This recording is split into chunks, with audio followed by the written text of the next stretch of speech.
और सर, महंगाई की बात मुझे याद आती है, सुषमा स्वराज जी बहुत सम्मानित, हमारे पूरे सब उनको मानते थे, नेता थे, भाजपा की बहुत वरिष्ठतम नेताओं में से थी। मुझे याद है जब बजट एक बार पेश किया गया और उसमें उन्होंने कहा, प्रणब मुखर्जी साहब वित्त मंत्री थे, और उन्होंने कहा, दादा आंकड़ों से पेट नहीं भरता। मैं ये याद दिलाना चाहूँगी सत्ता पक्ष को कि आंकड़ों से पेट नहीं भरेगा। गरीब को, युवा को रोजगार चाहिए, गरीब को वेतन चाहिए। गरीब को केवल 5 किलो अनाज देकर आप पंक्ति में, आखिरी पंक्ति में खड़ा मत कीजिए। महंगाई पर नियंत्रण लाइए। महंगाई पर नियंत्रण आप क्यों नहीं कर पा रहे हैं? जो ऑयल कंपनीज हैं उनका मुनाफा बढ़ता जाता है, लेकिन क्या आप आम उपभोक्ता को कोई राहत देते हैं? क्या किसान तक कोई राहत पहुंचती है? गरीब तक कोई राहत पहुंचती है? आज इन्फ्लेशन कितना बढ़ता जा रहा है। फूड इन्फ्लेशन के बारे में माननीय वित्त मंत्री जी ने पासिंग में कहा कि हम इसका इंतज़ाम करेंगे, लेकिन कैसे इंतज़ाम करेंगे?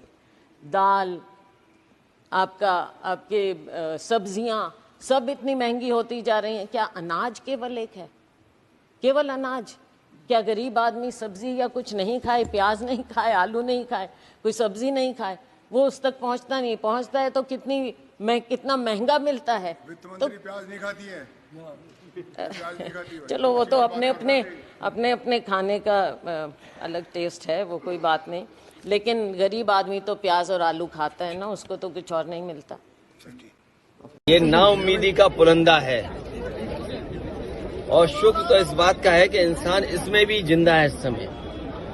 अशोक माइक ऊपर करना भाई। जो सवाल पहले थे, महंगाई, बेरोजगारी और जो सपने दिखाए गए थे बड़े बड़े, अगर हम यूपी का ही देख लें तो निवेश की हालत क्या रही होगी।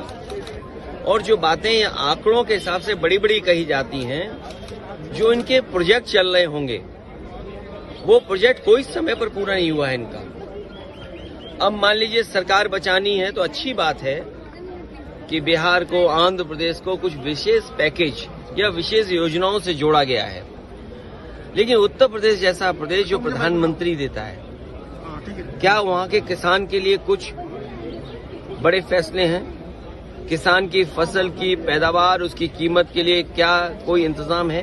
कहने को तो याद होगा आप सबको कि पिछली बार कहा था कि मंडी और एग्रीकल्चर इंफ्रास्ट्रक्चर के लिए स्ट्रेंथन करने के लिए लाखों करोड़ रुपए हैं।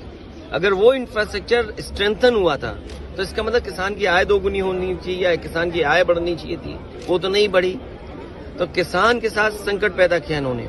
बेरोजगारी इन्होंने बढ़ाई है। 10 साल में जो इतनी बेरोजगारी बढ़ गई, उसको कैसे कम करें? और वो भी आधी अधूरी नौकरी से। आप 2 साल की, 1 साल की या कुछ ट्रेनिंग करा करके नौकरी या रोजगार का सपना दिखा रहे हैं। देश का नौजवान अपना भविष्य बनाने के लिए पक्की नौकरी चाहता है, और फिर जो आधी अधूरी नौकरी है, क्या उसमें आरक्षण होगा?